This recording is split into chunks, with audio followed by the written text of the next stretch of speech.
વિદ્યાર્થી મિત્રો, લાસ્ટ આપણે આયનીકરણ એન્થાલ્પી વિશે વાત કરેલી, બરાબર ને? આયનીકરણ એન્થાલ્પીમાં મેં જે પણ કાંઈ સમજાવ્યું હતું એ આપણે આગળ કરેલા છીએ. પણ હવે છે ને એના જેડબલી પોઈન્ટ ઓફ વ્યૂથી આપણે જોઈએ. એમાં અપવાદો આવી જાય, થોડું ડિટેલમાં આવી જાય, એ બધું જ આપણે ક્લિયર કરી લઈએ, બરાબર? તો પહેલાં તો સૌ પ્રથમ એની વ્યાખ્યા આયનીકરણ એન્થાલ્પીની, તો એ વ્યાખ્યા મેં આગળ કરાવી છે કે વાયુરૂપ પરમાણુ અથવા એકલ પરમાણુની બાહ્યતમ કક્ષામાંથી ઇલેક્ટ્રોન દૂર કરવો હોય તો એ ઇલેક્ટ્રોનને દૂર કરવા માટે જરૂરી ઉર્જાને આયનીકરણ એન્થાલ્પી તરીકે ઓળખવામાં આવે છે, બરાબર છે? બીજો પોઈન્ટ કીધેલો ઉષ્મા શોષક પ્રક્રિયા છે, એટલે ડેલ્ટા એચનું મૂલ્ય પોઝિટિવ હોય છે, બરાબર? અને જે ખાસ મેં તમને વાત કરી હતી એ શું કરી હતી, બરાબર? કે કોઈ એક જ તત્વ માટે ખાસ પહેલો પોઈન્ટ આપણે જે સમજેલા કે ક્રમિક આયનીકરણ એન્થાલ્પી, કોઈ એક જ તત્વ માટે ક્રમિક આયનીકરણ એન્થાલ્પી, બરાબર? ક્રમિક આયનીકરણ એન્થાલ્પી એટલે કે ડેલ્ટા IH1 પછી ડેલ્ટા IH2 પછી ડેલ્ટા IH3, બરાબર? તો એ કેવી હોય છે? વધુ હોય છે એક જ તત્વ માટે. પછી તમને સોડિયમ Na+ આપે ને Mg+2ની બીજી આપે તો એમ કમ્પેર ન થાય, એ કમ્પેર માટે બીજી રીત છે, બરાબર? તો આ રીતે પહેલી બાબત જે મેં તમને આગળ પણ સમજાવી હતી, હું મહત્ત્વના પોઈન્ટની જ ચર્ચા અહીંયા કરું છું, બરાબર? હવે અહીંયા જે ખાસ હું નોંધ કરું છું એ છે IE પર અસર કરતા પરિબળો. આયનીકરણ એન્થાલ્પી પર અસર કરતા પરિબળો. આયનીકરણ જે એન્થાલ્પી છે એ એન્થાલ્પી પર જે ફેક્ટર કરે છે, જે ફેક્ટર ઇફેક્ટ કરે છે એ હું ફેક્ટર તમને કહી દઉં છું. ક્લિયર? ચાલો, એમાં પહેલું ફેક્ટર છે પરમાણુ ત્રિજ્યા, બરાબર? તો પરમાણુ ત્રિજ્યા જેમ જેમ વધતી જાય ને એમ છેલ્લો ઇલેક્ટ્રોન કેન્દ્રથી દૂર થતો જાય, એટલે કે આકર્ષણ ઘટતું જાય. અને જેટલું આકર્ષણ ઘટે એટલી એન્થાલ્પી ઓછી જોઈએ, બરાબર? એટલે કહેવાનો મતલબ એવો કે રેડિયસ વધે એટલે આયનીકરણ એન્થાલ્પીનું મૂલ્ય ઘટે, બરાબર? રેડિયસ વધે એમ આયનીકરણ એન્થાલ્પીનું મૂલ્ય ઘટે. તો આવર્તમાં ડાબીથી જમણી બાજુ જાઓ તો એમાં રેડિયસ ઘટતી હતી એટલે આયનીકરણ એન્થાલ્પી વધતી હતી, બરાબર? સમૂહમાં ઉપરથી નીચે તરફ જાઓ તો રેડિયસ વધે, રેડિયસ જે છે, બરાબર, એ રેડિયસ ઘટે છે એટલે આયનીકરણ એન્થાલ્પી વધે છે, ઘટે છે. ક્લિયર? ઓકે, ફરીથી એક વખત બોલું, કદાચ બોલવામાં મિસઅન્ડરસ્ટેન્ડિંગ થઈ ગઈ છે. આવર્તમાં ત્રિજ્યા ઘટે એટલે આયનીકરણ એન્થાલ્પી વધે, સમૂહમાં ત્રિજ્યા વધે એટલે આયનીકરણ એન્થાલ્પી ઘટે. ચાલો, બીજું ફેક્ટર છે, બરાબર? બીજું ફેક્ટર, અને ફેક્ટર છે જેપ્સ, બરાબર? અસરકારક કેન્દ્રીય વીજભાર જેટલો વધશે એટલી આયોનાઇઝેશન એનર્જી વધશે, બરાબર? એટલે જેપ્સ વધે એટલે આયનીકરણ એન્થાલ્પી વધે. શું કામ? જેપ્સ વધે ને એટલે પરમાણુ ત્રિજ્યા જે છે એ પરમાણુ ત્રિજ્યા ઘટે. પરમાણુ ત્રિજ્યા ઘટે એટલે આયનીકરણ એન્થાલ્પી વધે, બરાબર? ચાલો, પછી ત્રીજી અસર સી પરિબળ, એ છે સ્ક્રીનિંગ અસર, સ્ક્રીનિંગ અથવા શિલ્ડિંગ અસર. સ્ક્રીનિંગ અથવા શિલ્ડિંગ અસર. ચાલો, એ શું છે? તો તમને ખબર હોય, સ્ક્રીનિંગ અસર એટલે એક પ્રકારનું રક્ષણાત્મક કવચ છે. રક્ષણાત્મક કવચ જેટલું મજબૂત હશે એટલો કેન્દ્ર તરફ ઇલેક્ટ્રોન વધુ આકર્ષાયેલો. આ કેન્દ્ર છે, આ અંદરની કક્ષા, અને અંદરની કક્ષા દ્વારા આ લાગુ પડેલું સ્લીડિંગ ઇફેક્ટ અને આ બાહ્યતમ કક્ષા. તો આ જેટલો વધુ હોય, કહેવાનો મતલબ શું કે શિલ્ડિંગ અસર વધુ હોય તો આ જે બાહ્યતમ કક્ષાના ઇલેક્ટ્રોનનું કેન્દ્રથી જે આકર્ષણ છે ને એ આકર્ષણ ઓછું હોય. આકર્ષણ ઓછું હોય તો પછી તોડવા માટે, દૂર કરવા માટે ઉર્જા ઓછી જોઈએ, એટલે આયનીકરણ એન્થાલ્પીનું મૂલ્ય પણ કેવું હોય? ઓછું હોય, બરાબર છે? તો શું લખી શકાય? શું લખી શકાય કે સ્ક્રીનિંગ અસર ઇઝ ઇન્વર્સલી પ્રપોર્શનલ ટુ આયનીકરણ એન્થાલ્પી. જેટલી સ્ક્રીનિંગ અસર મજબૂત હોય ને એટલી આયનીકરણ એન્થાલ્પી ઓછી જોઈએ. ક્લિયર? બરાબર. અને તમારી જાણકારી માટે હું કહી રાખું કે સ્ક્રીનિંગ અસર છે ને, સ્ક્રીનિંગ અસરનો ક્રમ એ એસ કક્ષક હોય ને એ સૌથી વધારે સ્ક્રીનિંગ અસર કરે, એની પછી ડીપી કક્ષક, એની પછી ડી કક્ષક ને એની પછી એફ કક્ષક. આ સ્ક્રીનિંગ અસરનો ક્રમ છે. શું કામ? તો એનું રીઝન પણ હું તમને અહીંયા લખી દઉં. ચાલો, રીઝન પણ સાંભળજો કે એસ કક્ષક કેન્દ્રથી વધુ નજીક હોય, કેન્દ્રથી વધારે નજીક હોય. બરાબર? કેન્દ્રથી કેવી હોય છે? વધારે નજીક. બરાબર? એટલે આ વસ્તુ ધ્યાનમાં રાખવાની. બરાબર? ઓકે, ચાલો પછી અહીંયા તમને આનું રીઝન પણ લખી દઉં કે સ્ક્રીનિંગ અસર જેટલી નબળી હોય, બરાબર, એટલું બાહ્યતમ કક્ષાના ઇલેક્ટ્રોનનું કેન્દ્રથી આકર્ષણ વધુ હોય. કેન્દ્રથી આકર્ષણ કેવું હોય? વધુ હોય. અને આકર્ષણ વધુ હોય એટલે એનો મતલબ શું થયો? પરમાણુ ત્રિજ્યા ઘટે. પરમાણુ ત્રિજ્યા ઘટે એટલે ઉર્જા વધારે જોઈએ, એટલે આયનીકરણ એન્થાલ્પીનું મૂલ્ય કેવું થાય છે? વધે છે. બરાબર? આ મેં તમને સમજાવ્યું. પણ તમારા ક્વેશ્ચન છે ને પરમાણુ ત્રિજ્યા અને જેપ્સથી સોલ્વ થઈ જાય. બરાબર? આ ત્રીજું પરિબળ. અને સૌથી મોટું પરિબળ ને સૌથી અગત્યનું પરિબળ જે તમારે જ્યારે હું બીજી આયનીકરણ એન્થાલ્પી ભણાવીશ ને ત્યારે હું આ નિયમને બહુ લાગુ પાડીશ. બરાબર? અને એ છે કે અર્ધપૂર્ણ અને પૂર્ણ ભરાયેલી કક્ષકની સ્થિરતા. અર્ધપૂર્ણ અને પૂર્ણ ભરાયેલી કક્ષકની સ્થિરતા. પૂર્ણ ભરાયેલી જે કક્ષક છે એ કક્ષકની સ્થિરતા આ આયનીકરણ એન્થાલ્પીમાં, બરાબર, જે નિયમિતતા જોવા મળતી નથી ને એની પાછળ આ જવાબદાર છે. બરાબર? કેવી રીતે સર? તો હું તમને અહીંયા મસ્ત રીતે ક્લિયર કરું છું. બરાબર? જો એસ કક્ષક હોય તો એની પૂર્ણ ભરાયેલી કક્ષકમાં 2 ઇલેક્ટ્રોન હોય, એની અર્ધપૂર્ણમાં 1 જ હોય. આમે એસમાં 2 જમાય એટલે એની એ અર્ધપૂર્ણ જોવાની આવતી નથી એસ કક્ષક માટે. તો પી કક્ષક માટે P3 ઇલેક્ટ્રોન અને P6 ઇલેક્ટ્રોન. બરાબર? એવી જ રીતના ડી કક્ષક માટે D5 ઇલેક્ટ્રોન અને D10 ઇલેક્ટ્રોન. અને એફ કક્ષક માટે F7 ઇલેક્ટ્રોન અને F14 ઇલેક્ટ્રોન. ક્લિયર? તો કહેવાનો મારો મતલબ શું થાય છે અહીંયા કે આ બધાની સ્ટેબિલિટી વધારે હોય. બરાબર? તો અહીંયા અર્ધપૂર્ણ અથવા પૂર્ણ ભરાયેલી જે કક્ષક છે, બરાબર, એ કક્ષકની સ્થિરતા વધુ હોય છે. અને સ્થિરતા વધુ હોય ને એટલે ઇલેક્ટ્રોન ગુમાવવાની જે ક્ષમતા છે એ ક્ષમતા ઓછી થઈ જાય. સ્ટેબલ છે પોતે. બરાબર? અને ઇલેક્ટ્રોન ગુમાવવાની ક્ષમતા ઓછી થઈ જાય તો તમારે ઇલેક્ટ્રોન ગુમાવવો હોય તો શું કરવું પડે? ઉર્જા આપવી પડે.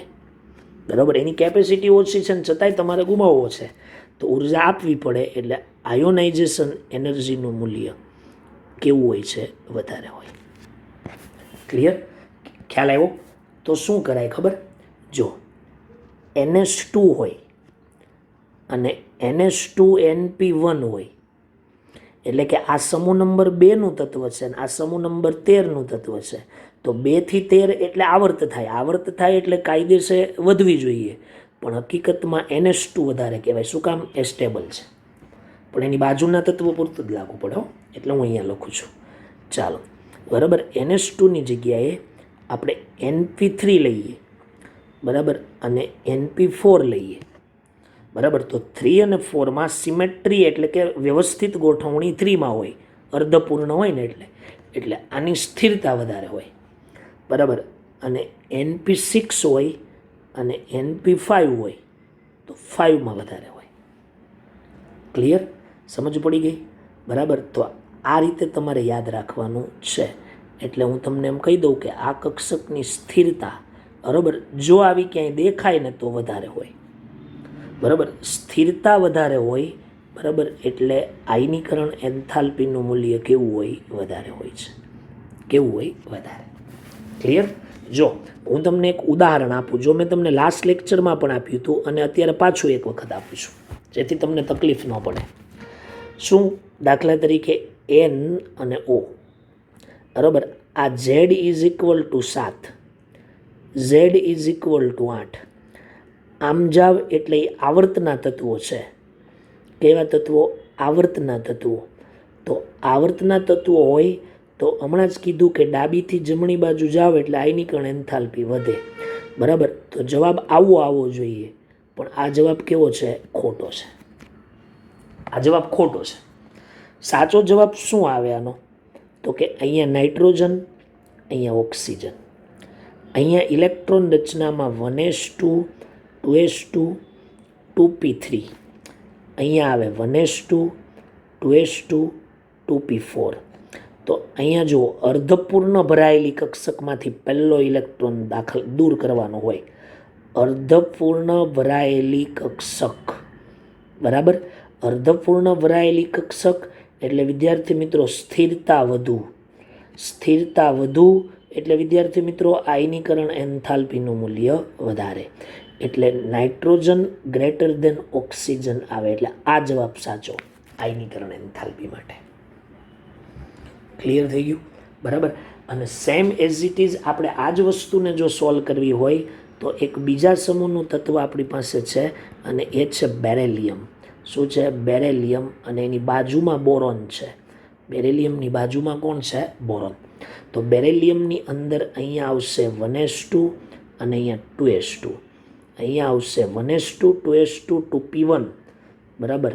1s2, 2s2, 2p1.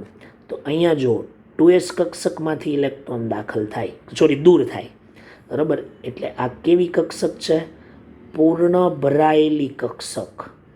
અને પૂર્ણ ભરાયેલી કક્ષક એટલે સ્ટેબિલિટી વધારે, એટલે આયનીકરણ એન્થાલ્પી પણ વધારે.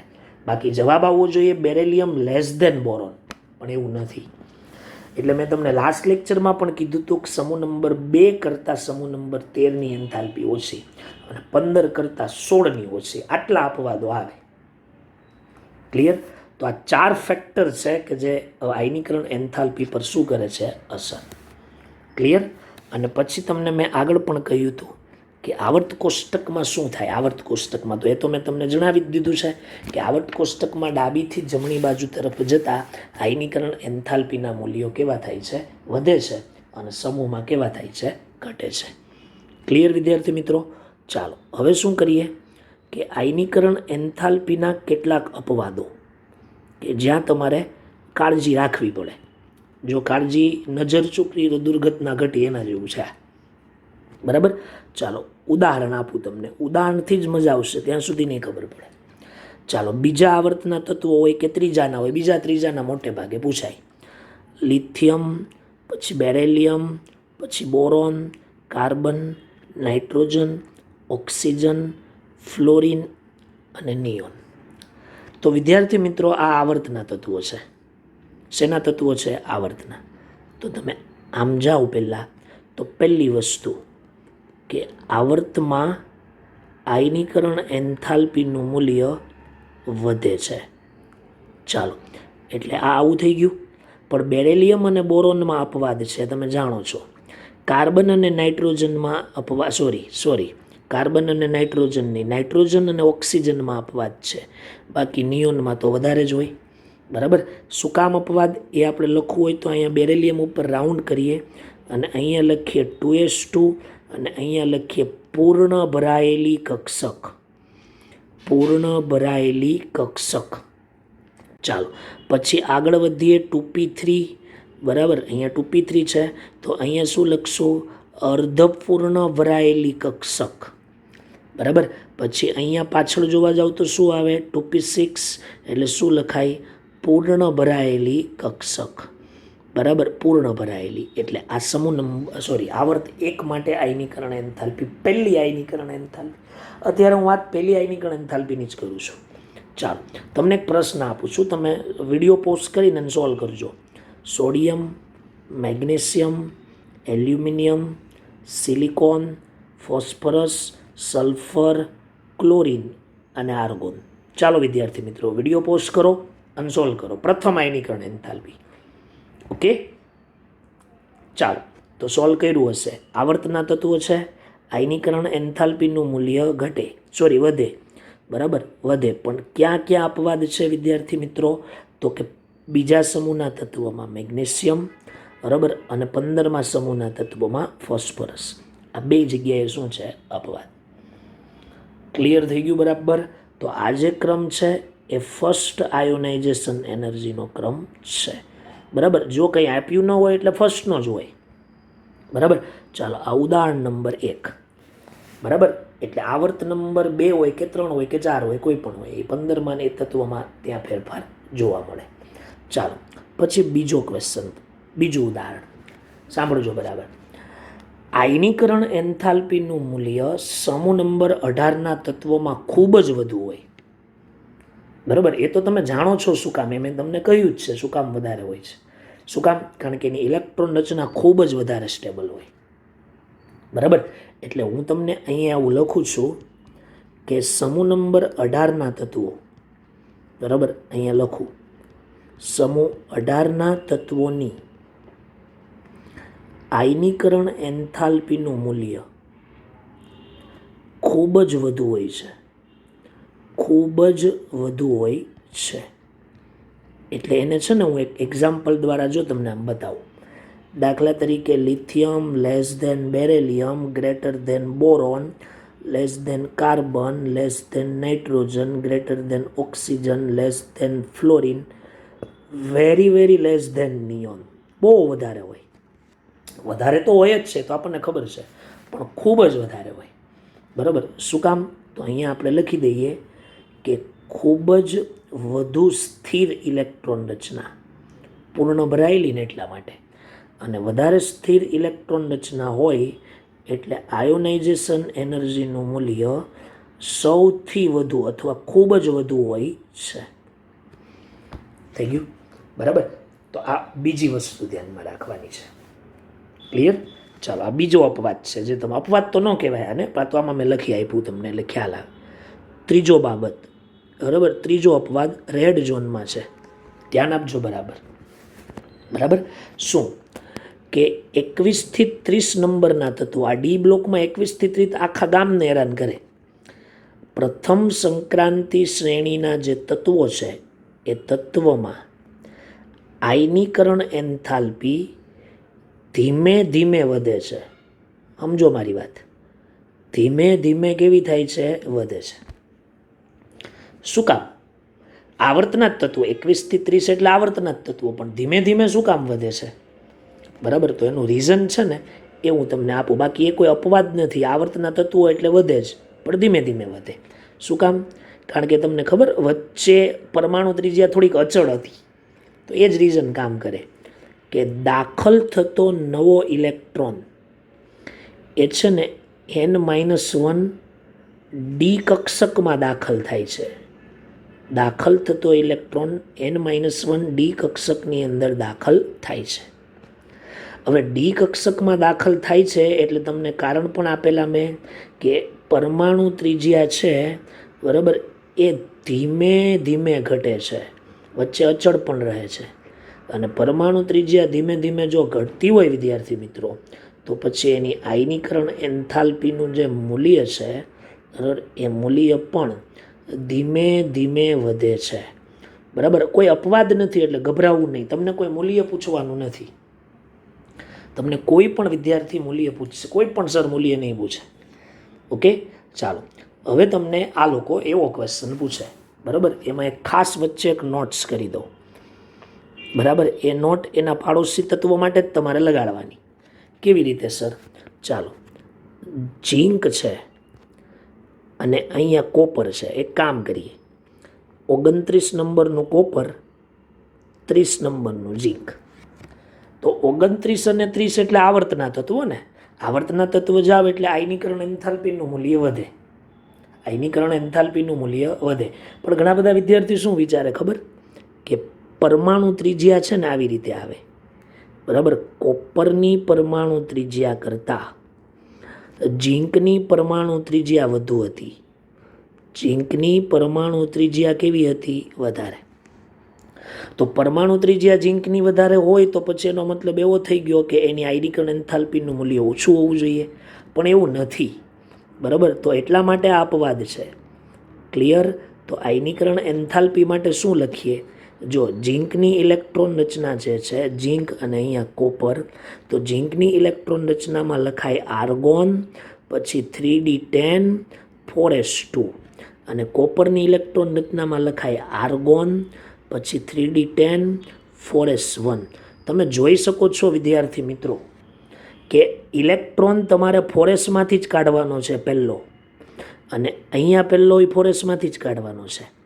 પણ ઝીંકની અંદર પૂર્ણ ભરાયેલી કક્ષક છે. જો પૂર્ણ ભરાયેલી એસ કક્ષક છે, અને પૂર્ણ ભરાયેલી એસ કક્ષક હોય તો એની સ્ટેબિલિટી વિદ્યાર્થી મિત્રો કેવી હોય? વધારે. એની સ્ટેબિલિટી વધારે હોય તો વિદ્યાર્થી મિત્રો આયનીકરણ એન્થાલ્પીનું મૂલ્ય કેવું હોય? વધારે હોય. ઓકે. તો એનો મતલબ એવો થઈ ગયો કે આયનીકરણ એન્થાલ્પી પહેલી ઝીંકની વધારે હોય.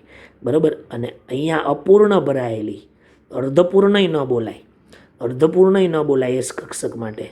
એટલે અર્ધપૂર્ણ નહીં પણ અપૂર્ણ ભરાયેલી કક્ષક. અપૂર્ણ ભરાયેલી કક્ષક હોય તો એની સ્ટેબિલિટી કેવી હોય? ઓછી હોય. સ્ટેબિલિટી ઓછી હોય તો પછી તમારે ઉર્જા એ ઓછી જોઈએ, ઇઝીલી દૂર થઈ જાય, એટલે આયનીકરણ એન્થાલ્પી ઓછી. બરાબર. તો આ અહીંયા એક પહેલો અપવાદ છે.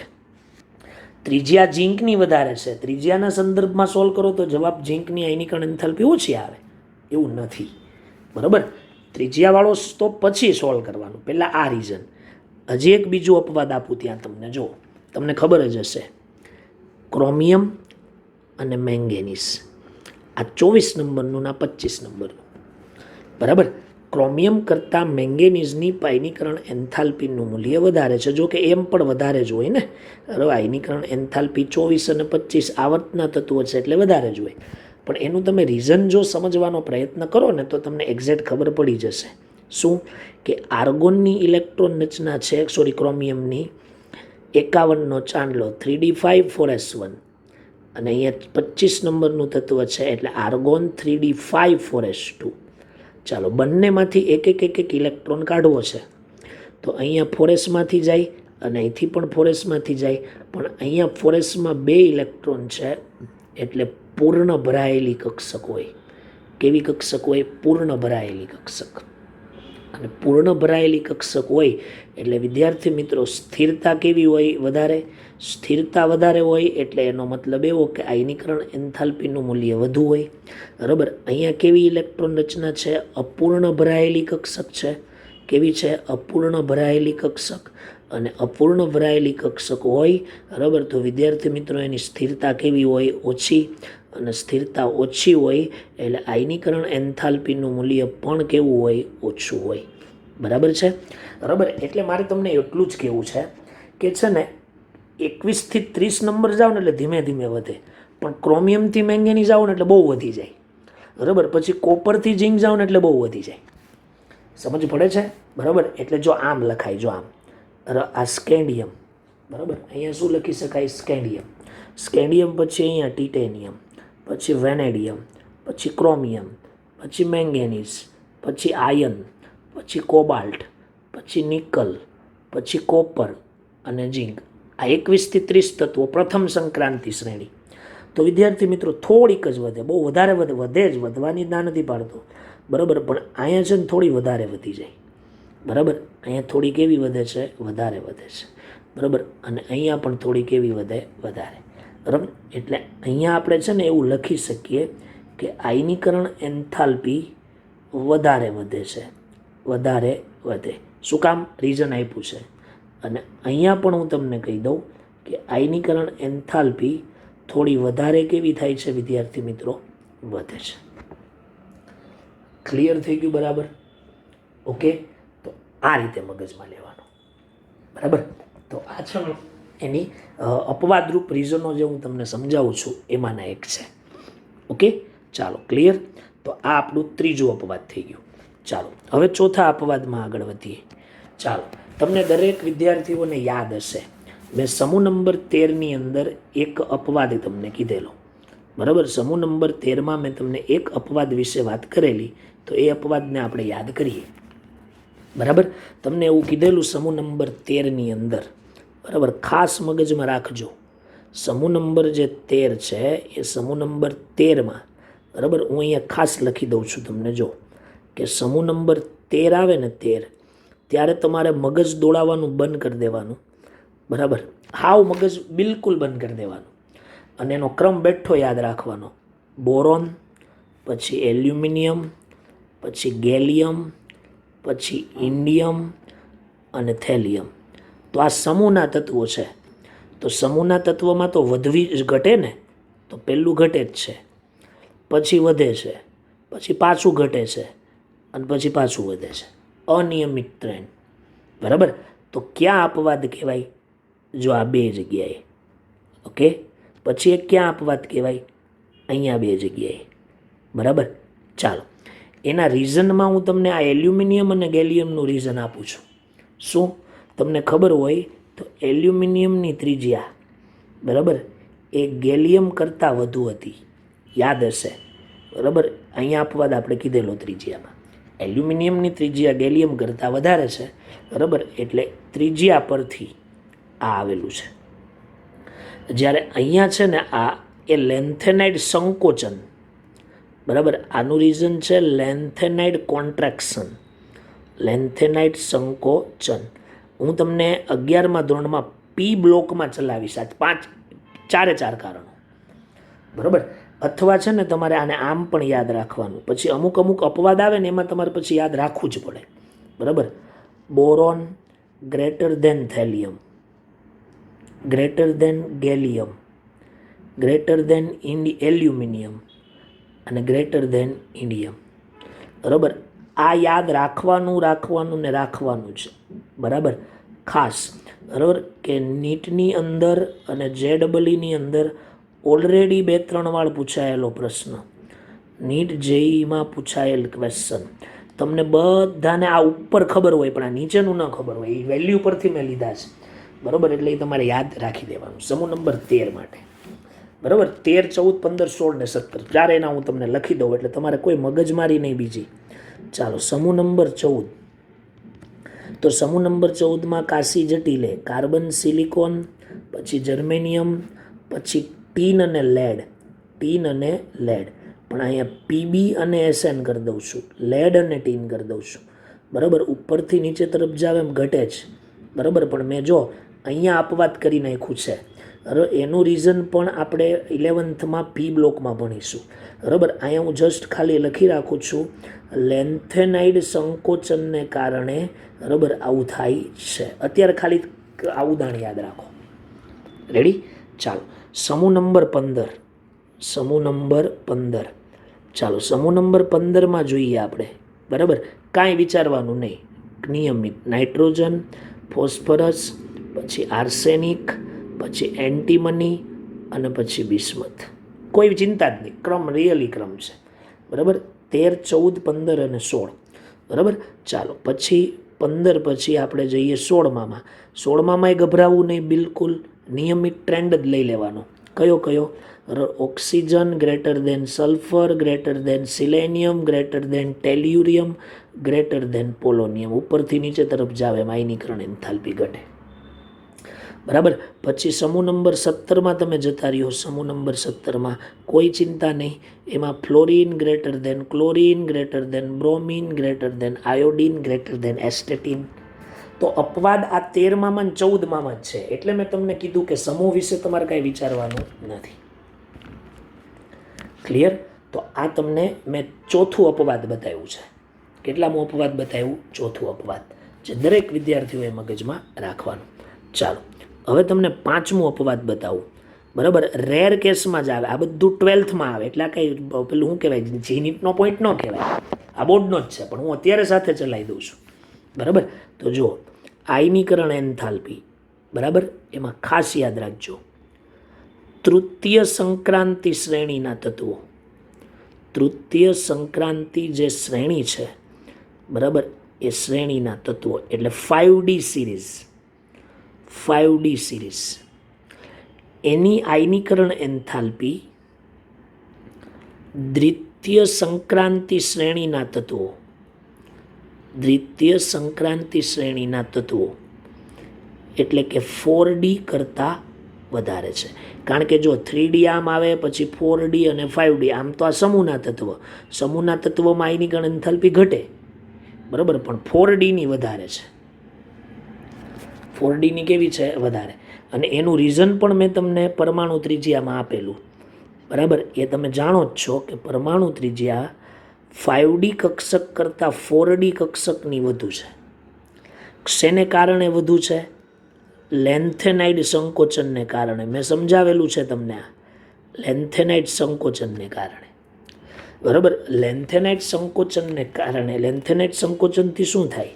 બરાબર, કારણ કે એમાં F કક્ષક આવેલી હોય, એટલે F કક્ષક નબળી સ્ક્રીનિંગ અસર ઉત્પન્ન કરે, બરાબર. હમણાં જ સમજાવ્યું ને, S greater than P greater than F greater than વાળું, નબળી સ્ક્રીનિંગ અસર.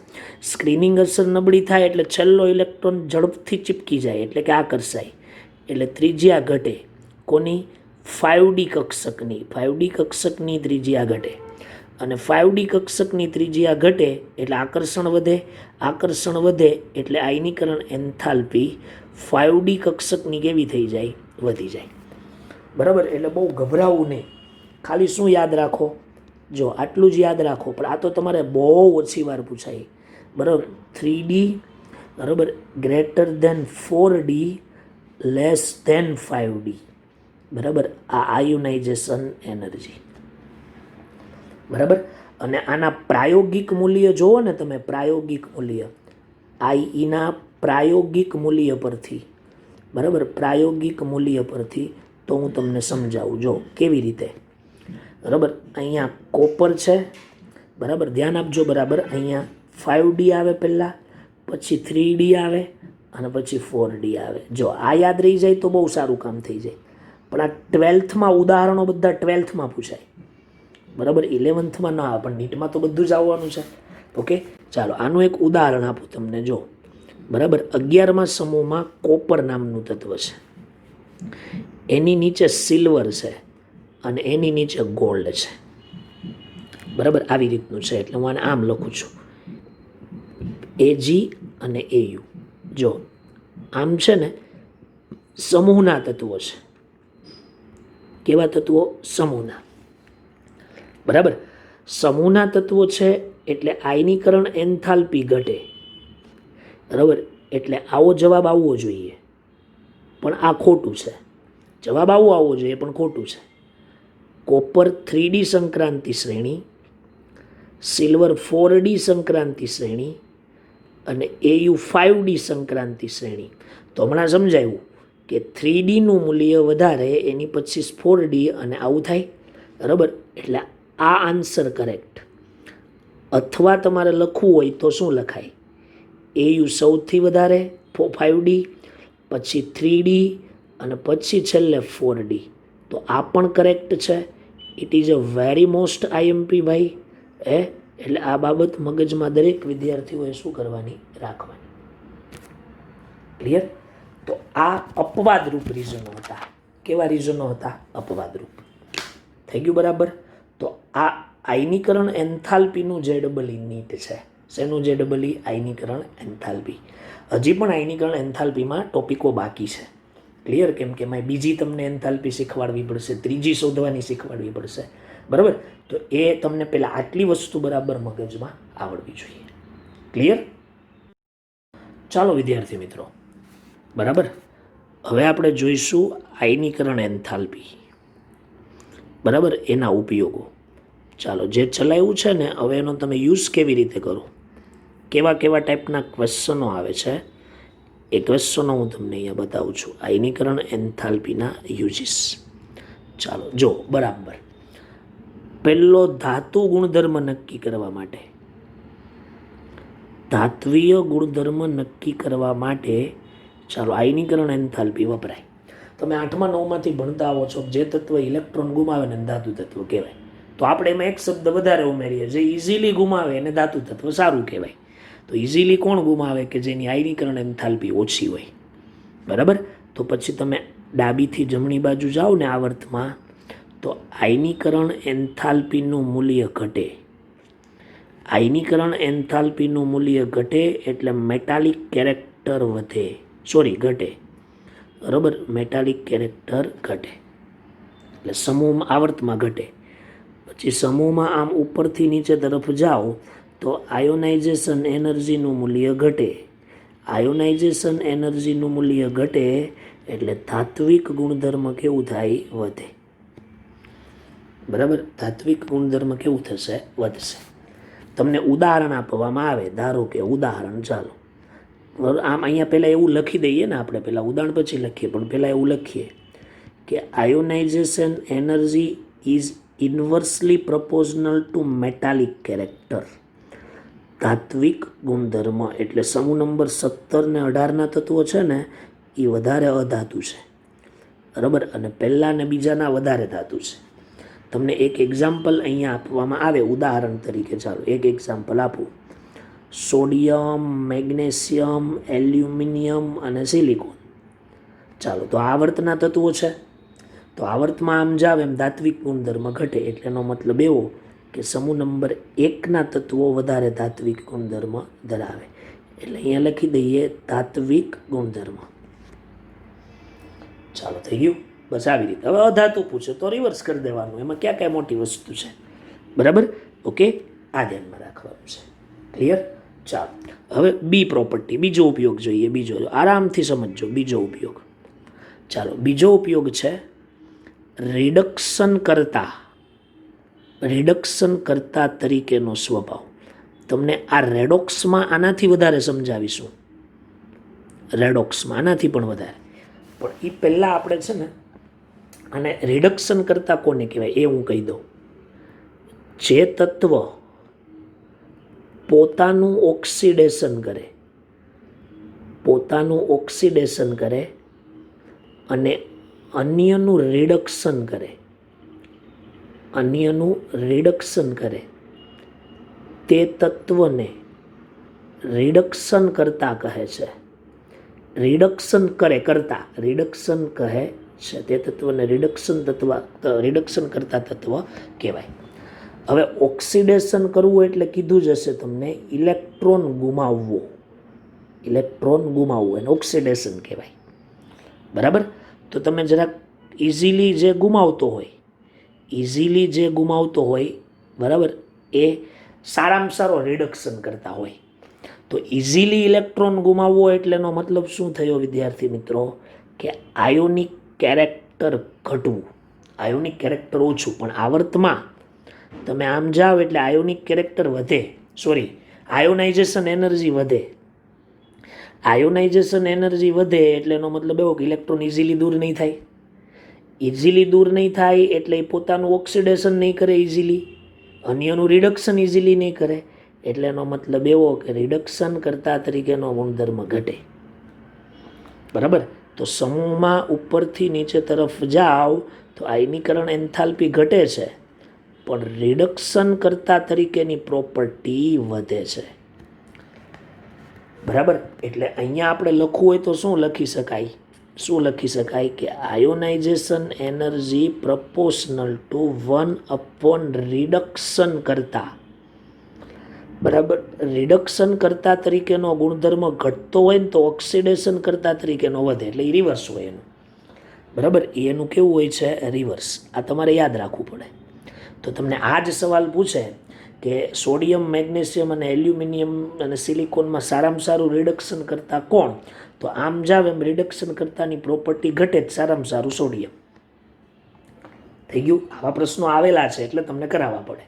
બરાબર. બાકી એકચ્યુઅલી આ રેડોક્સનો ટોપિક છે. બરાબર. એકચ્યુઅલી આ કેનો ટોપિક છે? રેડોક્સનો ટોપિક છે. ક્લિયર થઈ ગયું? બરાબર. તો આ ધ્યાનમાં રાખવાનું. ચાલો, એની પછી ત્રીજો ઉપયોગ, અને એ ત્રીજો ઉપયોગ છે ઓક્સિડેશન અવસ્થા. કઈ અવસ્થા વિદ્યાર્થી મિત્રો?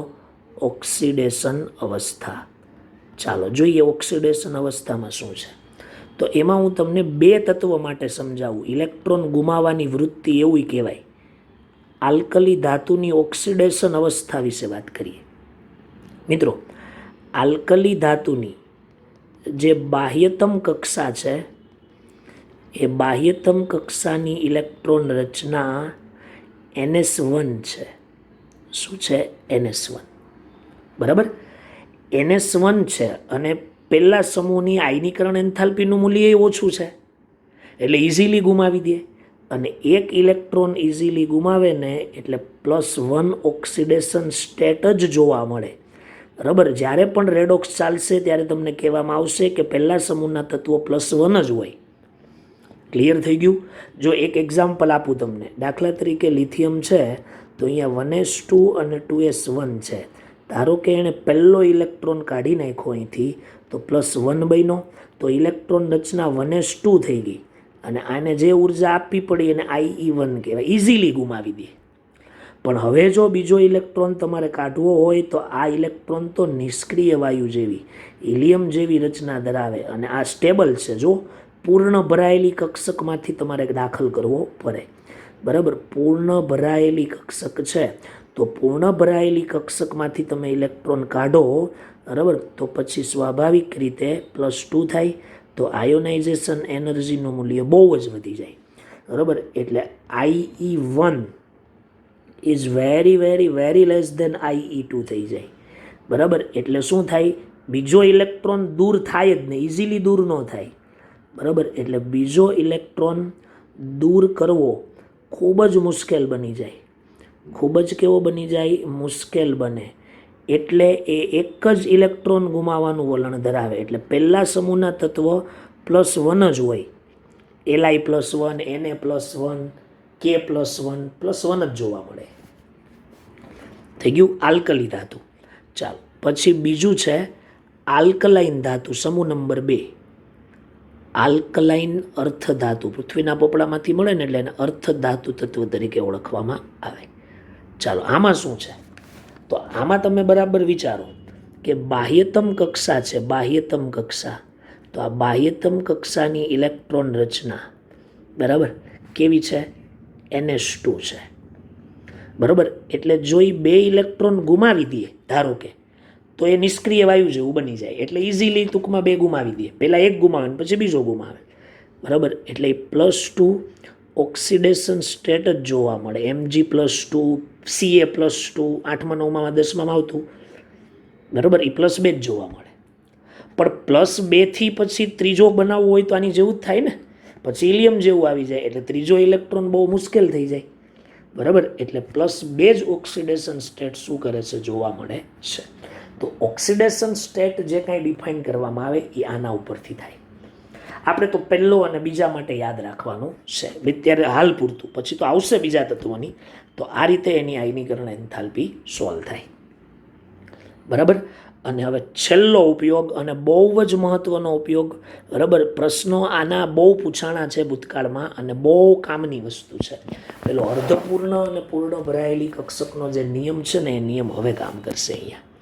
બરાબર, એટલે હું અહીંયા એવું લખું છું કે બીજી અને ત્રીજી આયનીકરણ એન્થાલ્પીની સરખામણી, બીજી અને ત્રીજી આયનીકરણ જે એન્થાલ્પી છે, બરાબર, એ એન્થાલ્પીની કમ્પેરિઝન.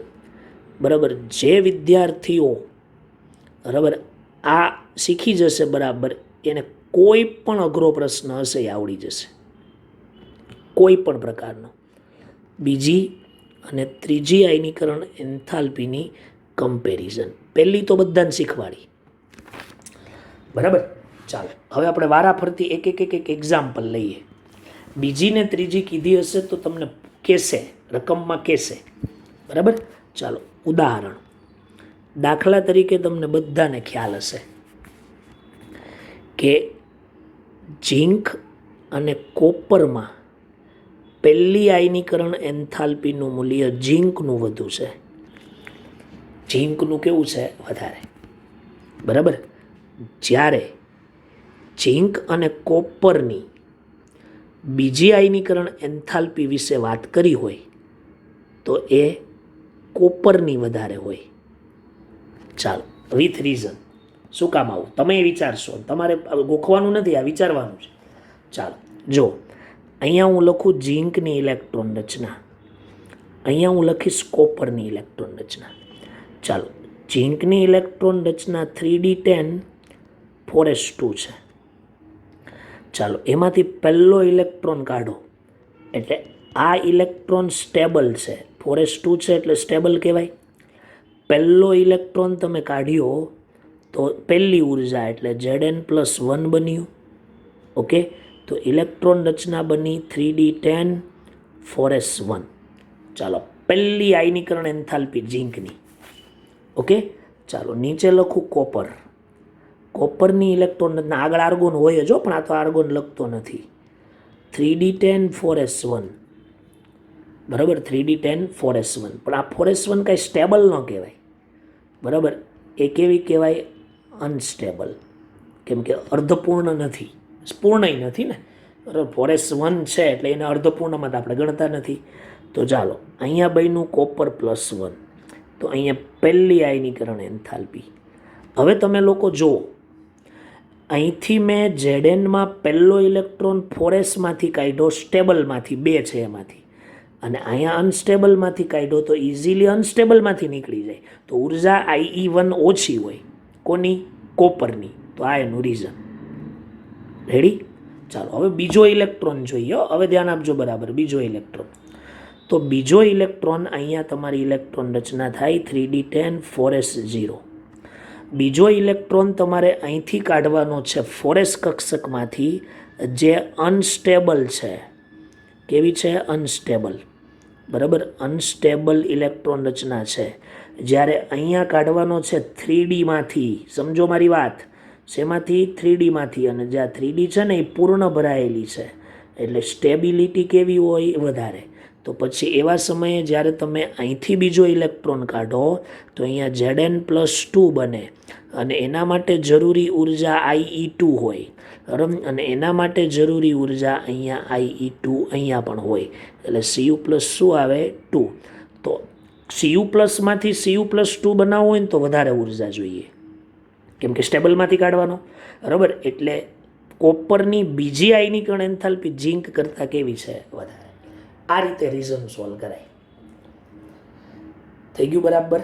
તો આ રીતે એક પહેલું એક્ઝામ્પલ મેં તમને શું કર્યું છે? આપ્યું છે પહેલું એક્ઝામ્પલ. ચાલો રેડી?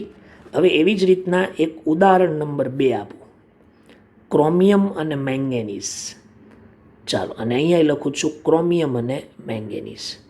ચાલો, તમને IE1 કહેવાનું છે અને એનો IE2 સોલ્વ કરવાનો છે 2.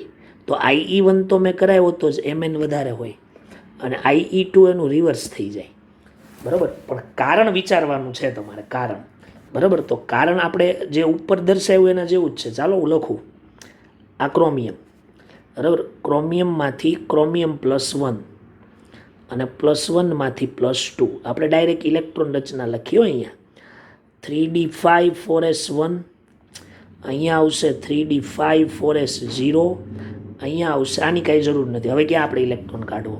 તો તમે જુઓ બરાબર. પછી અહીંયા મેંગેનીઝ લખી દઉં છું. તો મેંગેનીઝમાં છે 3d5 4s2 બરાબર. અહીંથી આગળ વધો એટલે Mn+1 થઈ ગયું, એટલે 3d5 4s1 થઈ ગયું, અને આગળ જાઓ તો Mn+2 થઈ ગયું. ઓકે, અહીંયા સંકળાયેલી ઉર્જાને IE1 કહીએ, અહીંયા સંકળાયેલી ઉર્જાને IE2 કહીએ, અહીંયા સંકળાયેલી ઉર્જાને IE1 કહીએ, અહીંયા સંકળાયેલી ઉર્જાને IE2 કહીએ. ક્લિયર? હવે આપણે વારાફરતી ચેક કરીએ. તો વિદ્યાર્થી મિત્રો, આ પહેલો ઇલેક્ટ્રોન 4sમાંથી અને અહીંયા 4sમાંથી, એટલે આ 4s તો સ્ટેબલ છે. તો Mnની પહેલી એન્થાલ્પી ક્રોમિયમ કરતાં વધારે હોય, તો આ જવાબ આપણો આપેલો છે બરાબર. It is a stable કન્ફ્યુગરેશન. ચાલો હવે બીજી કમ્પેર કરો બરાબર. તો બીજી કમ્પેર કરો તો તમારે અહીંથી ઇલેક્ટ્રોન 3d5માંથી જવાનો છે બરાબર, જે કેવો છે? સ્ટેબલ છે. અને અહીંયા 4sમાંથી જવાનો છે બરાબર, જેમાં કાંઈ અર્ધપૂર્ણ નથી બરાબર. એટલે એ કેવો છે? અનસ્ટેબલ છે. તો અનસ્ટેબલ છે એટલે ક્રોમિયમમાંથી ક્રોમિયમ +2 જોઈએ, એટલે વધારે જોઈએ. એટલે ક્રોમિયમની બીજી આયનીકરણ એન્થાલ્પી કેવી હોય? વધારે. એટલે કારણ ઉપર મુજબ જ બરાબર. આ બંને ઉદાહરણ સ્ટાન્ડર્ડ 12થના છે, પણ અત્યારે એટલા માટે કરું કે તમે JEE નીટ કરી શકો. બરાબર. આ સ્ટાન્ડર્ડ 12થના જ એક્ઝામ્પલ છે, પણ તમારે સોલ્વ કરવામાં વાંધો આવવો જોઈએ નહીં. ક્લિયર? આવી રીતે કમ્પેર થાય. બરાબર. ચાલો હવે બરાબર દરેક વિદ્યાર્થીઓએ ક્લિયર કરવાનું છે ખાસ કરીને. બરાબર. ચાલો હું એક એક્ઝામ્પલ તમને આપું છું, અને બહુ સરસ એક્ઝામ્પલ તમારી માટે બનાવ્યું છે. એમાંથી તમારા બધા ડાઉટ સોલ્વ થઈ જશે. સવાલ એવો છે, N અને O માટે, બરાબર, N અને O માટે IE1, IE2, IE3, IE4 ની સરખામણી કરો. બરાબર, ની સરખામણી કરો. ચાલો, મોસ્ટ IMP પ્રશ્ન JEE એડવાન્સમાં પૂછાયેલો છે. તેમાં તમારે કંઈ ગભરાવવું નહીં. પહેલાં બધામાંથી નાઇટ્રોજન, ચાલો, પછી અહીંયા લખું છું ઓક્સિજન. ચાલો, હવે અહીંથી આપણે પહેલાં ઇલેક્ટ્રોન રચના લખવાની હો, બાહ્યતમ કક્ષાની 2p3, અથવા અહીંયા આગળ લખું છું હિલિયમ 2s2 2p3, અહીંયા લખું છું હિલિયમ 2s2 2p4. ચાલો, 2s2 2p4. ચાલો, ક્લિયર? હવે શું થાય બરાબર સમજો. અહીંયા પહેલો ઇલેક્ટ્રોન કાઢ્યો એટલે N+1, અહીંયા પણ પહેલો ઇલેક્ટ્રોન કાઢ્યો એટલે O+1. ચાલો, ઓકે. હાલો, હવે અહીંથી પાછો બીજો ઇલેક્ટ્રોન કાઢજો. હું અહીંયા ઉર્જા લખતા જાઉં છું, પછી એક હાથે કમ્પેર કરીએ. IE1, IE2 એટલે N+2 બનશે. ચાલો, હજી એક ઇલેક્ટ્રોન કાઢો. IE3 શું બનશે? N+4 બનશે. સોરી, 3 બને ને, બરાબર, N+3. અને આગળ કાઢો એટલે N+4, એટલે અહીંયા શું લખીએ? IE4. ચાલો, 4 ઉર્જા દર્શાવાઈ ગઈ. આગળ વધીએ. અહીંયા O+2, પછી આગળ વધીએ O+3, એની પછી આગળ વધીએ O+4. બરાબર. અહીંયા સંકળાયેલી ઉર્જા 1, અહીંયા સંકળાયેલી ઉર્જા 2, અહીંયા સંકળાયેલી ઉર્જા 3, અહીંયા સંકળાયેલી ઉર્જા 4. મેં તમને ખાલી ઓક્સિજન માટે પૂછ્યું તો તમે કહે 1 કરતાં 2 વધારે, 2 કરતાં 3 વધારે, 3 કરતાં 4. મારે તો N અને O ની કમ્પેર કરવાની છે. બરાબર. ચાલો, અહીંયા 2p3માંથી એક ઇલેક્ટ્રોન નીકળી ગયો, એટલે અહીંયા ઇલેક્ટ્રોન રચના શું બનશે? 2s2 2p3ની જગ્યાએ 2s2 2p2. ચાલો, હવે પાછો 2pમાંથી એક ઇલેક્ટ્રોન કાઢ્યો એટલે હિલિયમ 2s2 2p1. બરાબર. પાછો એક ઇલેક્ટ્રોન કાઢ્યો વિદ્યાર્થી મિત્રો. બરાબર, તો હિલિયમ 2s2 2p0. બરાબર. હવે 2sમાંથી કાઢો એટલે શું આવે? Helium 2s1. ચાલો, થઈ ગયું. ઓકે. હવે નીચેનાનો વારો. ચાલો, પહેલાં ઇલેક્ટ્રોન રચના લખીને પછી જ કમ્પેર કરવાની. તો 2s2 2p3 થઈ ગયું, એક કાઢ્યો ને. ચાલો, પછી શું લખાય? હિલિયમ 2s2 2p2 થઈ ગયું. પછી શું લખાય? હિલિયમ 2s2 2p3 થઈ ગયું. સોરી, 2 પછી 2p1. પછી શું લખાય? હિલિયમ 2s2 2p0 લખાય. ચાલો, રેડી? હવે આપણે ચેક કરવાનું શરૂ કરીએ, ઉપર નીચે. બરાબર. અહીંથી પહેલો ઇલેક્ટ્રોન સ્ટેબલમાંથી જાય, 2p3 અર્ધપૂર્ણ એટલે સ્ટેબલમાંથી. જ્યારે અહીંથી 2p4માંથી જાય, જે સ્ટેબલ નથી. એટલે એનો મતલબ શું થયો? કે નાઇટ્રોજન કરતાં ઓક્સિજનની પ્રથમ આયનીકરણ એન્થાલ્પી ઓછી છે. બરાબર. એટલે અહીંયા લખું છું. બરાબર. અહીંયા એવું લખાય કે નાઇટ્રોજનની પહેલી આયનીકરણ એન્થાલ્પી ઓક્સિજનની કમ્પેરમાં વધુ છે. નાઇટ્રોજનની પહેલી આયનીકરણ એન્થાલ્પી ઓક્સિજનની કમ્પેરમાં વધારે છે. બરાબર. ઓક્સિજનની કમ્પેરમાં કેવી છે? વધારે. નકર જો આમે લખાય, આમે લખો ને. ચાલો, IE1 તો N > O. ચાલો, હવે IE2 તરફ વિચારીશું.